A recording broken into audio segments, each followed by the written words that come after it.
हाल के दिनों में यूक्रेन पर दोहरी मार पड़ रही है।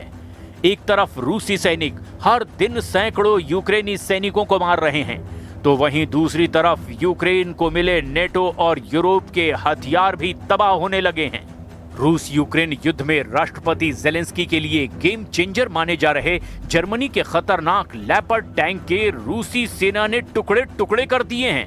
रूसी ड्रोन हमले से ध्वस्त हुआ लेपर्ड टैंक डॉनबॉस के कीचड़ भरी जमीन पर पड़ा हुआ है। ये रूसी हमला उस वक्त हुआ जब यूक्रेन की सेना का एक काफिला आगे बढ़ रहा था।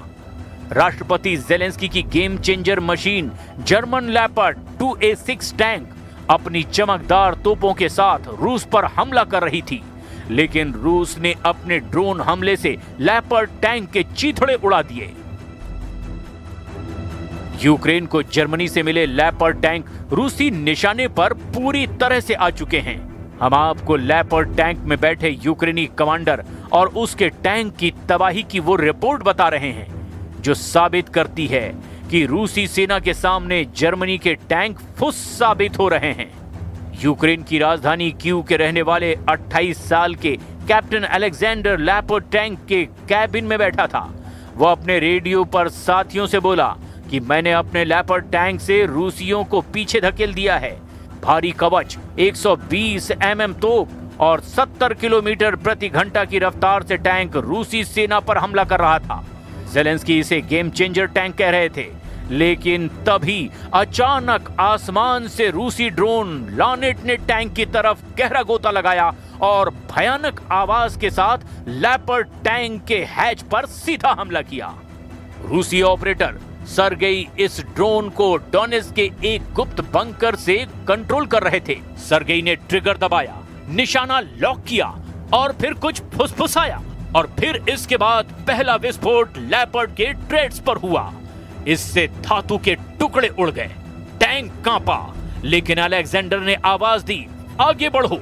लेकिन तभी दूसरा ड्रोन आया और सीधा इंजन पर गिरा। विस्फोट की लपटें भड़की और ये टैंक टुकड़ों में बिखर गया। जोरदार धमाके से कुछ सेकंड में ही यूक्रेन को जर्मनी से मिला लेपर्ड 2A6 टैंक टुकड़े टुकड़े हो गया। यूक्रेन के इस टैंक की तबाही का लाइव वीडियो रूसी ड्रोन के कैमरे में कैद कर लिया गया।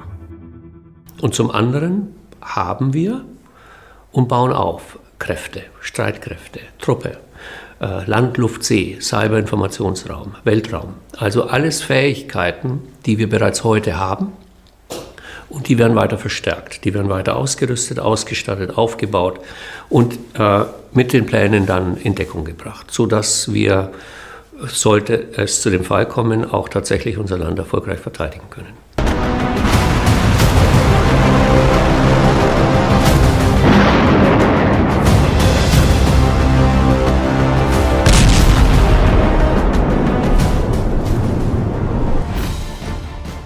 यूक्रेन के राष्ट्रपति जेलेंस्की अमेरिका से लंबी दूरी की टॉम हॉक मिसाइलें आने का इंतजार कर रहे हैं, लेकिन अभी तक ट्रंप ने एक भी टॉम हॉक मिसाइल यूक्रेन को नहीं दी है और ना ही वो आसानी से इसे देने वाले हैं। जबकि दूसरी तरफ 3 अक्टूबर 2025 से अब तक यूक्रेन के 27 इलाकों पर 5000 से ज्यादा हवाई हमले रूस कर चुका है। रूस के इन हमलों में क्रूज और बैलिस्टिक मिसाइलों का भी जमकर इस्तेमाल हुआ। जेलेंस्की ने खुद दावा किया कि रूस स्कंदर और किंजल जैसी मिसाइलों से यूक्रेन की राजधानी कीव समेत 13 शहरों पर हमले कर चुका है। कीव में पिछले 24 घंटे में ही रूस ने भीषण हमले करके जेलेंस्की को बैकफुट पर ला दिया है। जेलेंस्की अमेरिका, यूरोप और नेटो से गुहार लगा रहे हैं कि रूस के खिलाफ सख्त से सख्त एक्शन लो, लेकिन अभी तक यूक्रेन की तरफ से रूस के खिलाफ सीधा और बड़ा युद्ध करने के लिए कोई तैयार नहीं हुआ। अब आप ये भी जान लीजिए कि रूस ने आधी रात में यूक्रेन में कहां-कहां कयामती हमले किए हैं। आप इसी से अंदाजा लगा सकते हैं कि जेलेंस्की ने खुद माना है कि रूस ने पिछले 7 दिनों में ही 2740 हवाई हमले किए, जिसमें लगभग 1500 ड्रोन हमले, 1170 गाइडेड बम से हमला और 70 से ज्यादा मिसाइलों से हमला किया गया। यूक्रेन पर रूसी हवाई हमलों की सुनामी का कोहराम यूरोप तक मच रहा है। यूरोप में सुरक्षा को लेकर खतरा महसूस किया जाने लगा है। हाल के हफ्तों में नेटो सहयोगियों के खिलाफ रूस की हवाई घुसपैठ के बाद यूरोप में पुतिन की रणनीति को लेकर चर्चा तेज हो रही है। ब्रिटेन के पूर्व खुफिया अधिकारी और रक्षा एक्सपर्ट फिलिप इंग्राम ने रूसी घुसपैठ को पुतिन की एक खतरनाक चाल बताया है। इंग्राम का कहना है कि इसके पीछे क्रेमलिन का असली मकसद दहशत फैलाना है। एक्सपर्ट्स कह रहे हैं कि पुतिन यूरोप को ऑक्टोपस की तरह अपने शिकंजे में कस रहे हैं। ब्रिटेन के पूर्व खुफिया अधिकारी और रक्षा विशेषज्ञ फिलिप इंग्राम रूसी घुसपैठ को एक छलावा बता रहे हैं और कहा कि पुतिन यूक्रेन में चल रहे युद्ध के बहाने पश्चिमी धन और संसाधनों को कम करने की कोशिश कर रहे हैं। फिलिप का दावा है कि यूरोपीय नेता बैठकों में ये पता लगाने की कोशिश कर रहे हैं कि कैसे जवाब दिया जाए। उधर रूस लगातार मजबूत होता चला जा रहा है। फिलिप का दावा है कि पुतिन की हालिया उकसावे वाली गतिविधियां नेटो को हवा में उलझाने की चाल है। ब्रिटिश मीडिया आउटलेट द सन के कार्यक्रम बैटल प्लान्स एक्सपोज्ड में फिलिप इंग्राम ने कहा, हमने नाटो हवाई क्षेत्र का उल्लंघन करने वाले रूसी विमानों की संख्या में भारी वृद्धि देखी है, जिससे गठबंधन की राजनीति और सैन्य दोनों ही सीमाएं पार हो गई हैं और उसकी परीक्षा हो रही है। फिलिप के मुताबिक रूसी मिग 31 लड़ाकू विमानों ने एस्टोनिया के हवाई क्षेत्र में 12 मिनट तक घुसपैठ की, जिससे पूरा यूरोप सख्ते में आ गया था। पिछले 2 हफ्तों में यूरोप में लड़ाकू विमानों के आमने सामने की झड़पें, रहस्यमय बड़े ड्रोन और साइबर हमले देखे गए हैं। इसके अलावा पोलैंड और रोमानिया में भी रूसी ड्रोन की घुसपैठ देखी गई है। हालांकि रूसी मीडिया और क्रेमलिन ने इन खबरों को फर्जी बताया और पूरी तरह से नेटो का इसे दुष्प्रचार करार दिया। Удар був складний, комбінований, спеціально прорахований, що було важко протидіяти. Були і ракети, включно з балістикою та аеробалістичними, 52 ракети загалом. Більше 600 ударних дронів, із них шахеди близько 400. Більшість дронів знешкодили, 2/3 ракет теж збито. 5000 किलोमीटर में जीता रूस, रौंद दिया यूक्रेन।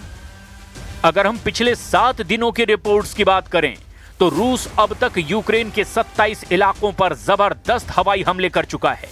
यूक्रेनी दावों के मुताबिक रूस ने आधी रात में यूक्रेन पर ड्रोन, मिसाइल और गाइडेड बमों से भीषण हमले किए हैं। दावा किया गया कि रूस ने किंजल बैलिस्टिक मिसाइलों से भी हमले किए हैं। यूक्रेन के पश्चिमी भाग में इवानो फ्रैंकवस, जापोरेजिया, ओडेसा, खेरसोन, सुमय, खार्किव और चेरनिव समेत करीब 27 क्षेत्र रूसी हमलों से दहल चुके हैं।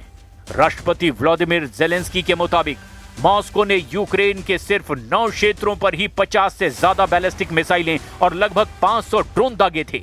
अब आप ये भी जान लीजिए कि राष्ट्रपति पुतिन ने यूक्रेन पर ताजा हमले और कब्जे को लेकर क्या क्या दावे किए हैं। रूसी राष्ट्रपति व्लादिमीर पुतिन ने कहा कि उनकी सेना ने इस साल यानी 2025 में अब तक यूक्रेन के 5000 वर्ग किलोमीटर यानी 1930 वर्ग मील क्षेत्र पर नियंत्रण कर लिया है। पुतिन ने सैन्य कमांडरों के साथ एक बैठक में बोलते हुए कहा कि युद्ध के मैदान में पूरी रणनीतिक पहल मॉस्को के पास है, हम बढ़त बनाए हुए हैं। रूसी क्षेत्र के अंदर तक हमला करने की यूक्रेन की कोशिशों से स्थिति नहीं बदलेगी। पुतिन का ये बयान ऐसे वक्त में आया है जब दोनों ओर से ताबड़तोड़ ड्रोन हमले किए जा रहे हैं। व्लादिमीर पुतिन के मुताबिक